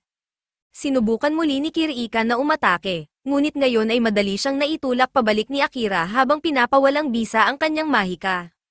Ipinaliwanag ni Akira na pakiramdam ni Kirika ay walang nakakapansin sa kanya, ngunit ang totoo ay hindi lang niya napapansin ang mga taong tunay na nagmamalasakit sa kanya. Natatakot si Kirika na pagtawanan siya ng iba matapos matalo, at lalo siyang nasaktan nang makita niyang lumapit agad si Liam kay Amelia matapos mawala ang epekto ng spell. Ngunit inihayag ni Amelia na hindi man lang kailanman naapektuhan ng kanyang spell si Liam, ngunit tumanggi si Kirika na maniwala at iginiit na patawan na lang siya ng nararapat na parusa. Sa ikinagulat ng lahat, biglang sumabat ang hari at sinabing siya mismo ang dapat parusahan. Ipinaliwanag niyang hindi kailanman inagaw ni Amelia ang anuman kay Kirika dahil siya mismo ang tunay na may kasalanan. Hindi ito maunawaan ni Kirika kaya ibinunyag ng hari ang nakatagong katotohanan, itinago niya ang totoong mga alaala ni Kirika sa pamamagitan ng kanyang forgetting skill. Ngayon ay binawi niya ang kapangyarihang iyon upang ipakita ang lahat ng katotohanan. Sa nakaraan, ipinakita kung gaano kasigasig si Kirika sa pagsasanay upang mas maging malakas. Palalim ng palalim ang pinapasok niyang mga dungeon para makaharap ang mas malalakas na halimaw. Ngunit isang araw, may isang misteryosong nilalang na nagsabing hindi na siya lalakas sa ganoong paraan at may mas mainam na ideya ito. Binigyan siya ng isang mahiwagang gamit at ipinaliwanag na magpapahintulot ito sa kanya na makatawag ng mga halimaw, perpekto raw para sa mas mabilis na pag-level up. Sinubukan ito ni Kirika, ngunit sobrang lakas ng mga halimaw na lumitaw. Sinikap niyang tumakas, ngunit walang epekto, patuloy siyang sinusundan ng mabangis na nilalang. Karaniwang hindi nakaklabas ang mga halimaw mula sa loob ng labyrinth, ngunit sa hindi maipaliwanag na dahilan, nagawa ng mga ito. Ayaw ni Kirika na may masaktan na iba, kaya nagpa siya siyang harapin at pigilan sila mismo roon. Nilabanan niya ang bawat isa, ngunit dumating si Liam at sinubukan siyang iligtas, sinasabing dapat na siyang tumakas. Gusto lamang siyang protektahan ni Liam, ngunit isang halimaw ang biglang umatake at kumitil ng kanyang buhay. Namatay si Liam noong araw na iyon sa harap mismo ni Kirika. Halos wasakin ng matinding pagkakasala ang isip ni Kirika, kaya napilitan ng hari na ipalimot sa kanya ang lahat. Pagkatapos ng trahedya, si Amelia ang tunay na nagligtas sa lahat. Ginamit niya ang pambihira niyang spellcraft at lumikha ng dalawang magic skill, ang Gravity at Resurrection. Dahil dito, nagawa ni Amelia na ibalik si Liam sa buhay. Upang hindi maramdaman ni Kirika ang matinding konsensya, pinanatili ng hari ang Forgetting spell sa kanya. Ngunit nangangahulugan din iyon na kailangang magpanggap ang lahat sa paligid niya. Sa paningin ni Kirika, tila tinalikuran siya ng lahat, ngunit ang totoo ay sinadyang umiwas ang bawat isa upang hindi niya matuklasan ang katotohanan.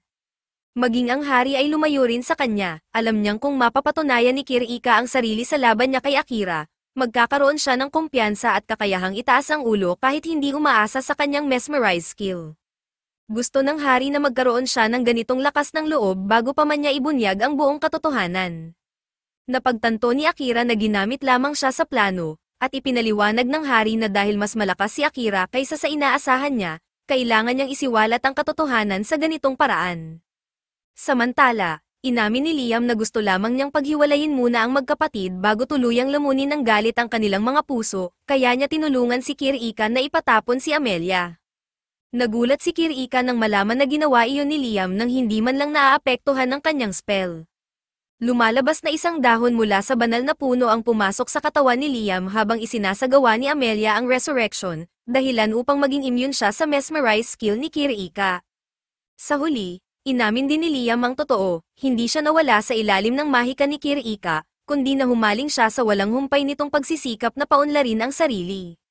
Hindi kailanman nagawang pigilan ni Liam si Kirika sa mga ginagawa nito, kaya humingi siya ng tawad dahil sa kanyang pagkukulang.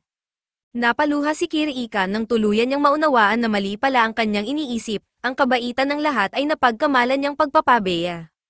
Naisip niyang si Amelia ang dapat sisihin sa lahat, gayong ito mismo ang nag-ayos ng lahat ng kanyang winasak.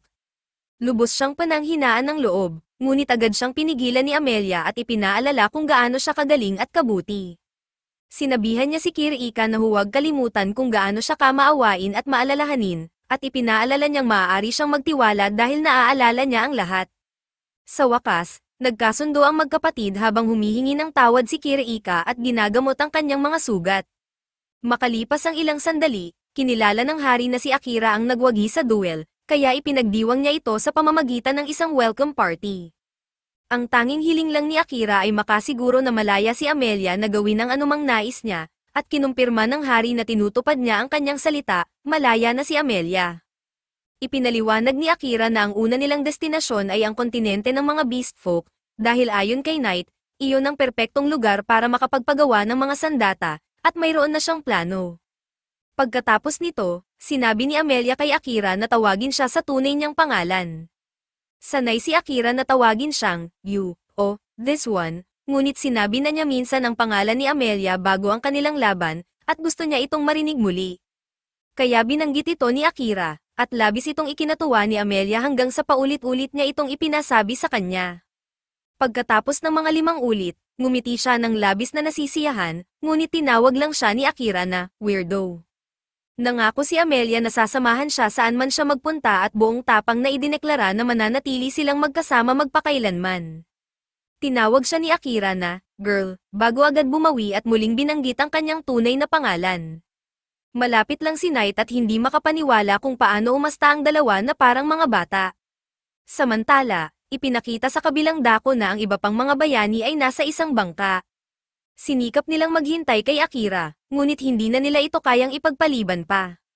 Lahat sila ay nalampasan na ang level ng mga halimaw sa Yamato, kaya kailangan na nilang maghanap ng paraan upang patuloy na lumakas.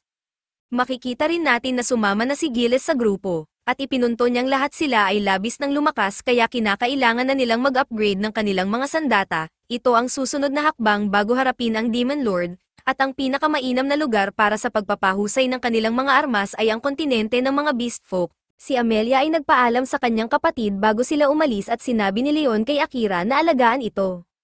Tinawag naman siya ng Elf King, sinasabing alam ng lahat ang nararamdaman niya para kay Kiri at nasa babae na raw ang desisyon. Nagutos ang Elf King na samahan ng ilang sundalo ang grupo papunta sa pantalan dahil may mga kidnapang na nagaganap sa kahabaan ng baybayin nitong mga nakaraang araw. Kagagaling lang niya sa pag-inspeksyon tungkol dito, pero itinuro ni Amelia na malakas si Akira kaya alam niyang poprotektahan siya nito. Hindi mapigilan ng Elf King ang mag-alala dahil ama siya, at sinabi niyang sasama siya kung maaari lang. Nagpresenta ang lahat na sila na lang ang sasama, pero tinanggihan ni Akira ang lahat ng alok. Habang umaalis sila, nagtataka si Akira kung bakit napakatahimik ni Knight noong kasama nila ang hari ng mga elf. Ipinaliwanag ni Knight na kakaunti lamang ang tumatanggap ng maayos sa mga demon at mga monster, kaya ayaw niyang makalikha ng problema para kay Akira at nagpakabait na lang siya. Inakala ni Akira na pinapanood si Knight ng Demon Lord Gaul kaya baka magalit ito kung masyadong mahinahon ang asal ni Knight. Kinumpirma ni Knight na nakakabit pa rin ang kanyang mga mata at tainga sa Demon Lord, pero hindi nito kinokontrol ang kanyang kilos. Ipinaalala niya kay Akira na siya na ang kanyang pinaglilingkuran ngayon at wala siyang balak na traidorin ito. Ayaw ni Akira na may masamang mangyari sa kanyang pusa, kaya sinabi niyang kung haantong sila sa laban-laban sa dating master ni Knight, gusto niyang pumabor si Knight sa Demon Lord. Sagot ni Knight na magpapasya na lang siya kapag dumating ang sandaling iyon, pero tapat si Demon Lord Gaul sa kagustuhan nitong makipagkita kay Akira. Akala ni Amelia na gusto lang nitong makipagkaibigan kay Akira dahil kamangha-mangha ang ipinakita niya sa huling laban. Sumang-ayon si Knight dahil talagang nagkaroon ng interes si Demon Lord Gaul sa ginawa ni Akira noong labanan. Walang ibang gumagamit ng shadow magic at ipinakita ni Akira ang pambihirang kontrol ng kaya niyang balutin ang sarili niya nito.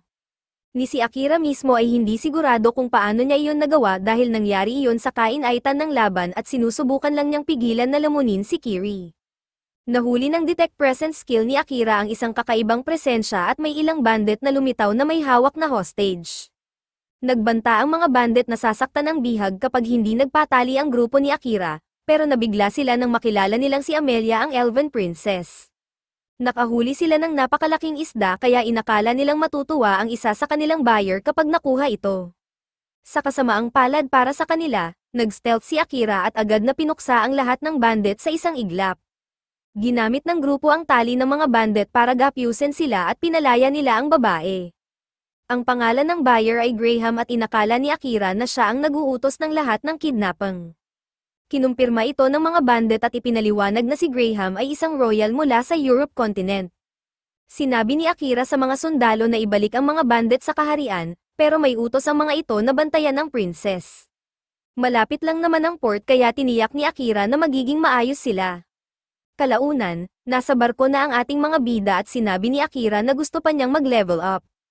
Hindi makapaniwala si Amelia na gusto pa niyang maging mas malakas, pero pakiramdam ni Akira na mahaba pa ang kailangan niyang lakbayin.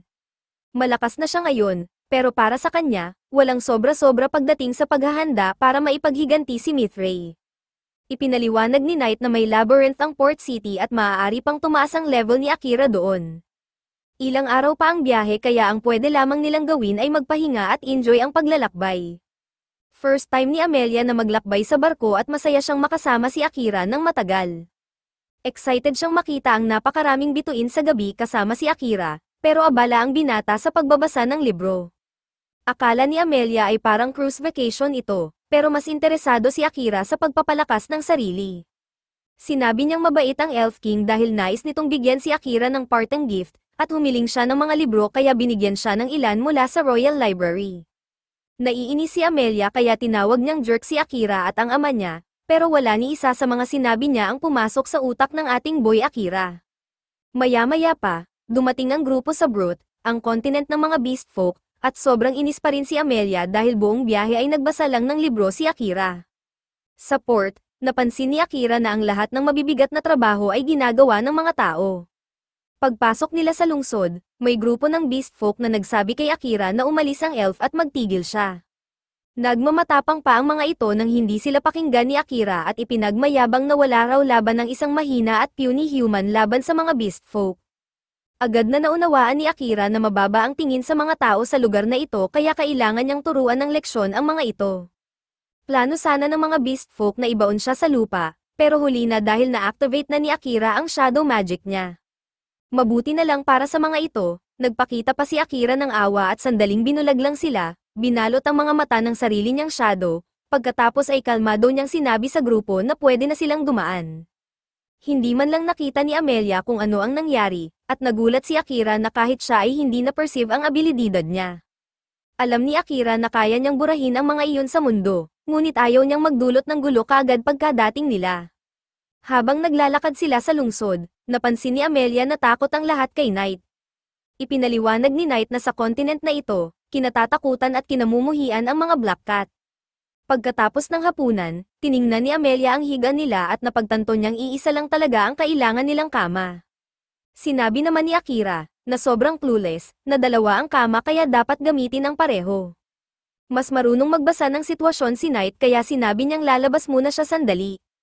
Hindi maintindihan ni Akira kung bakit, pero nagpasalamat si Amelia sa kanilang cat friend.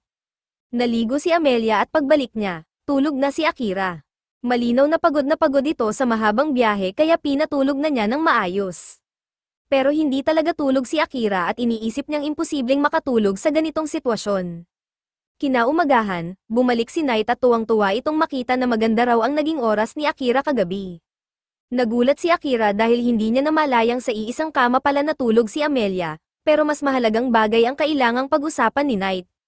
Sinabi niyang dapat na silang magbihis dahil may darating na bisita.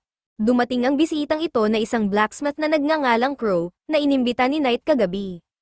Sinabi ni Crow na ipinatawag siya ni Knight, ang Nightmare of Adlia, kaya wala siyang nagawa kundi pumunta. Ipinaliwanag ni Knight na ang dahilan kung bakit niya iminungkahing pumunta sila sa kontinent na ito ay dahil kay Crow, na siyang greatest blacksmith sa buong mundo. Ipinakita ni Akira ang kanyang espada kaya agad itong sinuri ni Crow, at gamit ang deduction skills niya, sinabi niyang sobra itong nagamit sa Great Labyrinth ng Kentonen, dahilan para magulat si Amelia na nakita niya iyon sa simpleng tingin lang. Ang gusto lang malaman ni Akira ay kung kaya bang ayusin ang espada, at tiniyak ni Crow na kaya niya ito basta tama ang budget at tamang materials. Sinabi ni Akira na kaya niyang magbigay ng anumang kailangan at humiling din siya ng 20 projectile assassin tools. Nagulat si Crow nang malaman na assassin si Akira dahil kahit halatang may talento siya, para kay Crow ay mukhang inexperienced pa ito, kaya duda siyang magagamit ng maayos ni Akira ang mga sandatang gagawin niya. Nainsulto si Amelia para kay Akira, pero medyo sang-ayon si Akira sa obserbasyon niya. Idinagdag ni Knight na may alam si Crow sa combat dahil bago siya naging smith, miyembro siya ng huling hero party, bagay na ikinagulat ng grupo ngunit walang interes si Crow na pag-usapan iyon. Ibinigay niya kay Akira ang listahan ng materials na kailangan para ma-repair ang espada at mapanday ang mga tool na hinihingi niya, pati na rin ang total na halaga, at umalis si Crow dala ang espada ni Akira. Aminado si Knight na malamig ang ugali ni Crow, pero tiniyak niyang siya ang greatest blacksmith na nabubuhay at isang taong mapagkakatiwalaan, kaya wala nang mas mahusay na paghihirian ng espada. Kailangan ngayon ni Akira na makakuha ng pera at materials kaya iminungkahi ni Knight na manggaso sila ng monsters sa loob ng labyrinth. Magdadrop ng materials ang mga monsters at pwede nilang ibenta ang mga hindi nila kailangan. Sabi ni Akira, perpekto iyon dahil makakapag-level up pa siya kasabay nito. Malapit lang ang labyrinth ng Brute, ngunit limitado ang pagpasok depende sa adventurer rank. Humingi ng permiso si Amelia na umalis sandali dahil gusto niyang makausap si Crow tungkol sa isang bagay, kaya pumayag si Akira at inutusan si Knight na bantayan siya. Pag-alis ng pusa, nalaman nating pinasama ni Akira si Amelia dahil alam niyang gusto ring makausap ni Knight si Crow. Pagdating sa forge, itinuro ni Amelia kay Crow na nabalitaan niyang nabigo ang dating hero party na talunin ang Demon Lord, at ayon sa kwento, tanging ang hero at isang beastman lamang ang nakabalik ng buhay. Kinumpirma ito ni Crow at ipinaliwanag niyang may kasama silang elf noon na hindi nakaligtas. Handang si Crow na pag-alitan siya ni Amelia dahil para bang iniwan niya ang kasama niya, ngunit hindi iyon ang pakay ni Amelia. Sinabi niyang ang katotohanang silang dalawa lang ang nakabalik ay patunay na napakalakas nila. Gusto ring maging malakas ni Amelia kaya hiniling niyang turuan siya ni Crow lumaban. Tinanggihan siya ni Crow ng malamig at ipinaliwanag na nangako siyang hindi na siya kukuha ng kahit sinong disciple. Sinubukan niya na noon ngunit wala ni isa ang nagtagumpay. Lahat tumakbo o sumuko sa pagkatalo, nangakong hindi siya tatakbo o bibigay ni Amelia at taimtim na nakiusap na turuan siya. Gusto niyang manatili sa tabi ni Akira habang buhay, ngunit sobrang laki ng agwat ng lakas nila. Alam niyang hindi pwedeng manatili sa ganitong sitwasyon kaya kailangan niyang lumakas. Iniharap ni Crow ang pansin niya kay Knight at itinuro na ang kasunduan nila ay tungkol lamang sa pag-ayos at pag-forge ng armas. Sinabi ni Knight na hindi nagbago ang kasunduan, ngunit wala silang kontrol sa desisyon ni Amelia. May isa pang gustong sabihin si Knight at sinabi niyang tigilan ni Crow ang pagtawag sa kanya bilang Nightmare of Adlia. Natawa lang si Crow at paalala niyang si Knight ang simbolo ng takot dahil siya ang naghasik ng lagim sa buong beast folk sa kontinent na ito, kaya tinawag niya ulit itong Nightmare of Adlia. Siyempre, gusto ni Amelia malaman kung ano ang nangyayari kaya ipinaliwanag ni Knight na naganap ito isang siglo na ang nakalipas. Ang Adlia noon ang pinakamayamang lungsod sa buong lupain kaya ipinadala siya ng Demon Lord para atakihin ang bayan bilang tugon sa pagsalakay ng mga tao sa teritoryo ng Demon. Dapat ay isang babala lang iyon para sa kanilang mga pinuno, pero hinayaan ni Knight na lamunin siya ng kanyang demonic instincts at nakapagdulot siya ng higit na pinsala kaysa sa inaasahan niya. Lalong nagalit si Knight sa naging ganti ng mga tao at pinalaya ng kanyang demonic side ang napakalakas na kapangyarihan. Nilamon siya ng pagwasak at pagpatay kaya nawala siya sa sarili kahit wala ng dahilan para umabot sa ganoong tindi. Simula noon, tinawag na siyang Nightmare of Adlia ng mga beast folk, at ang mga Black Cat ay naging simbolo ng takot. Naririnig ito ni Akira na nakikinig malapit at pinaalala niyang konektado ang kanilang isipan. Malinaw na nais lang ni Knight na marinig niya iyon, pero nalulungkot si Akira dahil alam na niyang may mabigat na nakaraan ang kanyang alaga. Ipinunto ni Knight na minsan ay sinabi niyang mas mabuti kung matapos na lang ang buhay niya at ngayon ay inamin niyang ang nangyari sa Adlia ang dahilan kung bakit niya nasabi iyon. Iba na ang pakiramdam ni Knight ngayon dahil pinaglilingkuran niya na ang kanyang master, si Akira. Hanggat nasa tabi siya ni Akira, kampante siyang hindi na mauulit ang kasaysayan. Hindi kumbinsido si Crow na tuluyan nang nagbago si Knight, at nauunawaan iyon ni Knight. Alam niyang hindi siya karapat-dapat pagkatiwalaan at hinayaan pa niyang insultuhan siya ni Crow kung nanaisin nito. Gayunpaman, sinabi ni Knight na ang bago niyang pangalan ay Knight at bilang familiar ni Akira, natagpuan niya ang bago niyang layunin at hindi na niya ibibigay ang kanyang buhay muli. Hindi naman galit si Crow at ipinaliwanag niyang hindi naman siya nagkimkim ng anumang galit kay Knight. Ngunit sinabi rin niya na ang kwentong iyon ay hindi nagtapos sa bahaging ibinahagi ni Knight. Pagkatapos ng massacre, itinayo ang isang memorial at pumunta doon si Knight habang sinusunog ang kanyang isipan ng pagsisisi sa nagawa niya. Ngunit nakita niyang may ibang naroroon na nagluluksa sa pagkawala ng isang mahal sa buhay. Si Crow iyon, at naisip niyang hindi pa ba kontento ang Nightmare of Adlia sa pinsalang nagawa nito. Nagulat si Knight dahil napagtanto niyang nakita na niya si Crow noon. Una silang nagkita nang maglaban sila sa kastilyo ng Demon at si Crow ang beastman na nakatakas. Binigyan pa ni Knight si Crow ng pagkakataong tapusin ang buhay niya bilang paghihiganti, ngunit tinanggihan ito ni Crow. Ipinaliwanag niyang si Knight ay isang kasangkapan lamang ng Demon Lord at ang pagsisi sa kanya ay katulad ng pagsisi sa espada o sibat. Ibinunyag din ni Crow na hindi si Knight o ang Demon Lord ang pumatay sa kapatid niya. Sinubukan ng kapatid niyang tulungan ang mga taong natrap sa gumuhong gusali matapos umalis si Knight. Ngunit habang sinusubukan niyang iligtas ang iba, may isang royal na nagmamadaling tumakas mula sa lungsod sa takot na bumalik si Knight. Pinilit siyang pigilan ng kapatid ni Crow para may sama rin ng iba sa ligtas na lugar, ngunit nagalit lamang ang royal. Wala itong iniisip kundi ang sariling kaligtasan kaya walang pagdududa nitong pinatay ang lahat ng nasa daraanan niya. Nagsumigaw sa paghihinagpis si Crow sa harap ng memorial habang pinupuno ng galit ang buong katawan niya. Ibinunyag niyang ang taong pumatay sa kapatid niya, ang tunay na target ng kanyang paghihiganti, ay ang royal na nagngangalang Graham Cluster. Nagtataka si Amelia kung nagawa na ba niya ang paghihiganti, ngunit hindi pa. Pinigil ni Crow ang sarili dahil alam niyang hindi gugustuhin ng kanyang mabait na kapatid na lamusong siya sa ganoong landas. Nakaramdam ng awa si Amelia, ngunit agad sinabi ni Crow na hindi niya kailangan ang awa nito. Idinagdag niyang nangyari na ang lahat ng iyon 100 taon na ang nakalipas, ngunit hindi siya naaawa ni Amelia. Naaawa siya sa kapatid ni Crow dahil ginagamit ito ni Crow bilang palusot para sa sarili niyang duwag na pag-atres. Itinuro ni Amelia na pinalalabas lang ni Crow ang iniisip niyang nais ng kapatid niya at sinasabi sa sarili niyang iginagalang niya iyon, pero ang totoo ay tumatakas lang siya sa mundo at maging sa sarili niya. Sa wakas ay nagpakita ng emosyon si Crow, nagngingit-ngit, at tinanong kung bakit sa tingin ni Amelia ay may karapatan siyang kausapin siya ng ganoon. Ipinaliwanag ni Amelia na dahil nagawa rin niya ang parehong bagay, tumalikod siya sa sarili niya at sinabi sa sariling ginagawa niya iyon para sa kapatid niya. Mabuti na lang at binuksan ni Akira ang kanyang mga mata at nakita niyang mali siya. Lumambat ang tono ni Crow at hiniling na umalis muna si Amelia. Samantala, iniisip ni Akira ang sinabi ni Knight na restricted ang labyrinth at base ito sa adventurer rank, ngunit napagpasyahan niyang gagamit siya ng concealed presence para makapasok. Bigla na lang may napakalakas na pagsabog na nakita mula sa malayo at isang hukbo ng demons ang biglang lumitaw at nagsimulang pumatay ng mga tao sa syudad. Dumating si Amelia sakto para iligtas ang ilang tao gamit ang gravity magic niya at inutusan niya si Knight na tulungan ang iba pang mamamayan. Napakalakas ng kanyang magic habang nilalabanan niya ang buong hukbo at sinabi niyang iligtas ni Knight ang lahat. Biglang may misteryosong tinig na nagsabing naaalala niya ang magic ni Amelia. Ang lalaking ito ay nakasakay sa isang higanteng halimaw at binati niya ang Elven Princess. Nanlaki ang mata ni Amelia nang makilala niya ang taong nanloko sa kanyang kapatid. Ipinakilala ng lalaki ang sarili niya bilang Orum at ibinunyag niyang iniutos ng Demon Lord na si Amelia lamang ang dapat niyang huwagsaktan. Alam niya na may malakas na magic si Amelia kaya kailangan daw nitong kumilos ng maayos. Kaya tumugtog siya ng kanyang plauta at nag-summon pa ng mas maraming demons. Samantala, tinalo rin ni Akira ang ilang demons at tinanong niya si Knight kung ano ang nangyayari.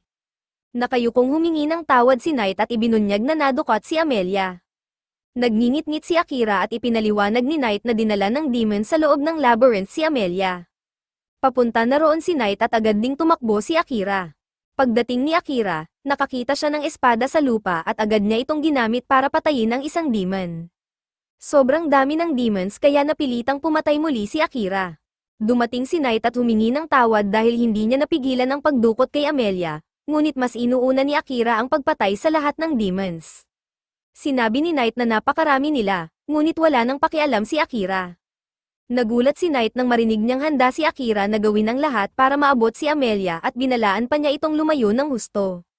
Lumipad si Knight palayo at inactivate ni Akira ang shadow magic niya. Sa pagkakataong ito, ibang-iba ang lakas nito habang pinakakawalan niya ang attack na tinatawag na Shadow Hell, na nagpasabog ng shadow magic mula sa lupa at bumulubong na parang dagat ng kadiliman na bomb alot sa buong syudad. Mukha itong isang wala sa kontrol na halimaw, pero hinahanap ng attack ni Akira ang mga demon upang lamunin. Malakas ang sigaw ni Akira habang ginagamit ang lakas na ito dahil napakalaki ng kapalit na hinihingi nito sa kanyang katawan, ngunit tumanggi siyang sumuko. Ito ang unang beses na nakaramdam siya ng ganitong katinding emosyon, at alam niyang hindi niya kailanman mararanasan ito kung nanatili siya sa dating mundo niya. Ang matinding galit na lumalamon sa kanya ay nagbigay kay Akira ng isang napagtanto, isang bagay na hindi niya inakalang mararamdaman niya, na may isang tao na ngayon, bukod sa kanyang pamilya, na tunay niyang pinapahalagahan. Sinabi niyang ang taong iyon ay si Amelia, ngunit wala nang natitirang lakas ang katawan ni Akira. Natapos ang attack ni Akira matapos niyang maubos ang bawat patak ng enerhiya at agad siyang bumagsak sa lupa. Thanks for watching my recap. Make sure to like the video.